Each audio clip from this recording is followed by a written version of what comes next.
গাজীপুর মহানগরীর সদর থানা এলাকায় বিশেষ অভিযান চালিয়ে ৩০০ পিস ইয়াবা ট্যাবলেট সহ মোহাম্মদ তারেক মোল্লা নামে এক মাদক ব্যবসায়ীকে গ্রেপ্তার করেছে পুলিশ। প্রতিনিধি মোহাম্মদ হাইউল উদ্দিন খান জানান, রোববার সদর থানাধীন গজারিয়াপাড়া গাজী মার্কেট এলাকায় অভিযান চালিয়ে তাকে গ্রেপ্তার করা হয়।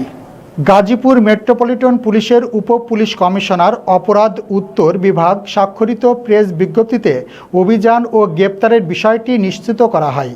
এ সময় পুলিশ জানায়, সদর থানার অফিসার ইনচার্জ মোহাম্মদ আমিনুল ইসলাম ও পুলিশ পরিদর্শক মেহেদি হাসানের নেতৃত্বে থানার চৌকস কর্মকর্তাদের সমন্বয়ে গঠিত একটি বিশেষ দল গজারিয়াপাড়া গাজী মার্কেট এলাকায় অভিযান পরিচালনা করে। অভিযানের সময় তারেক মোল্লাকে আটক করা হয় এবং তার কাছ থেকে ৩০০ পিস ইয়াবা ট্যাবলেট উদ্ধার করা হয়।